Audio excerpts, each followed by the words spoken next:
Hey guys, Mousehearts here, and this is a video that I'm not actually sure if you'll know me watching this because, well, today I think I should just go with what I was gonna say from the beginning. I'm going to be showing you how to where to find the Seaglide fragments. The Seaglide is this thing right here in Subnautica. It's gonna be one of your first vehicles. Now, I'm in my main survival here, and I'm not expecting you to have all this stuff. You don't need a sea moth or anything. In fact, you probably won't have a sea moth until after you get a Seaglide.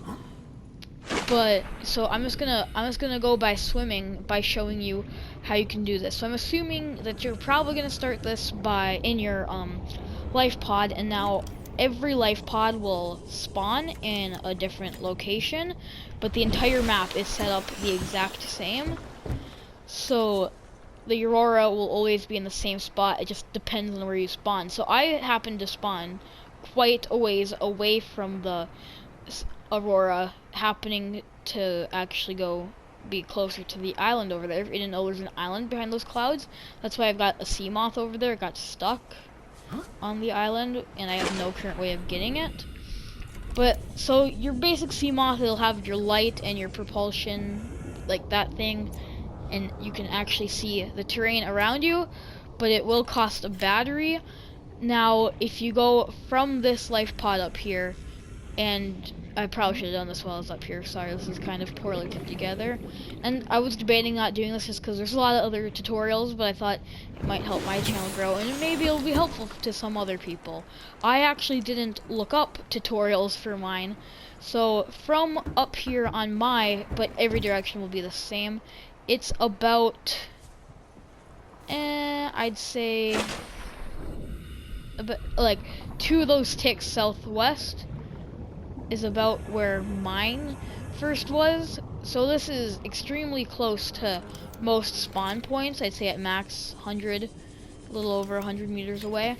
Now this is where I found all of mine and a cargo box. Okay guys, so here's a random post editing note right here at this part. Now this is where I found all of mine and a cargo box. It cut it out. All of some of that clip there, I was saying how I found both of my Seaglide fragments and one grav trap fragment there, and then I went up to these smaller boxes, and that's kind of where I was leaving it off. Sorry for any inconveniences, and continue the video. Boxes here, and you're gonna need a scanner for this. I don't think I mentioned that at the beginning, but you'll need a scanner, and then so some of these boxes will be open. It'll be the smaller ones. You can also sometimes collect limestone back here, which you'll actually need quite a bit. But in these ones, since I already have all my sea moth fragments, I probably won't find any here. But if you're not lucky to find any here, there's plenty of wrecks. I don't think you'd have a scanner room already, but if you do, you can actually send a scan for everything. But you can also come down into this kelp forest here, which may seem a little daunting if you're first starting out the game, because it was to me, and I am quite the chicken.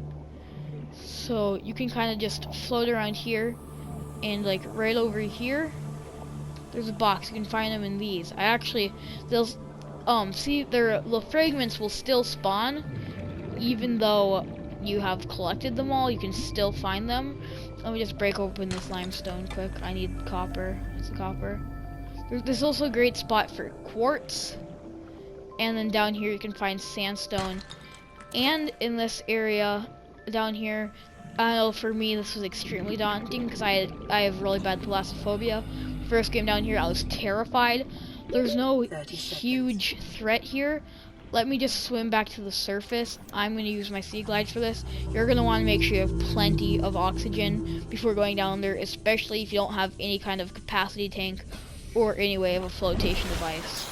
So to power your sea moth, all you're going to need is one single battery, which I'm sure you know. All you need for that is a 2 acid mushrooms and some copper ore. Now, also, if you've never been down here, don't worry about those things. I was terrified when I first ran into one, like most people actually are in this game. They will not hurt you. They are actually technically considered Leviathan class life forms, but are completely harmless. The only way you can really get hurt is if there's one of those sand shark guys. I'm not aware right this second of their actual name. But while you're down here, I'm not going to go into detail about it, but you can actually find sea moth fragments, as I have, and plenty of metal scraps, like so. So these guys are going to be your main threat down here. But then there will be plenty of other wrecks all around that you can go to. Basically, in a nutshell, I'm gonna grab this quick because I always need stuff from sandstone places. This could also be used as a guide to get sandstone and like all that stuff. But I might go into more in-depth one on locating that later on.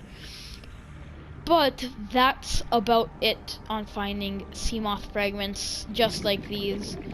So just find wrecks and then find boxes like these that are open, and there will be little fragments. Scan them with your scanner. Collect, is it 2 for the Seaglide? I'm not sure, but if you'd like to see more stuff like this, like other things that you need to locate, any other things Subnautica related, maybe even a Subnautica Let's Play at some point, then make sure to let me know. I'm just back in my base now. It's nothing fancy. I don't think I need to go into detail about this because this was just a guide for you guys to get your Seaglide. And now once you actually have your Seaglide, you don't need a mobile vehicle bay, which you normally need to make other things. I can make a grav trap right now. But so what you're gonna need is just a battery, lubricant, copper wire, and titanium. Now I already went over how to get a battery. It was copper. You can't make copper, but copper, and then some acid mushrooms, which I'm sure you've run into by now.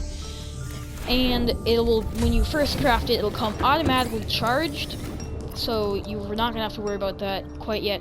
Titanium, everybody knows how to get titanium. Copper wire is 2 copper, as you can see here, and that'll get you just 1 piece of copper wire. And then lubricant, which you get by getting creepvine seed clusters, as you can see here.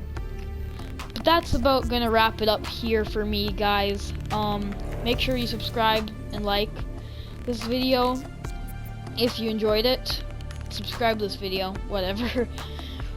But make sure you tell me down in the comments if you'd like to see more Subnautica stuff, because this was actually quite fun to do, and I mean, hopefully helpful for you if you were trying to get yourself your own Seaglide. And thank you all for watching, and I'll see you later. Goodbye.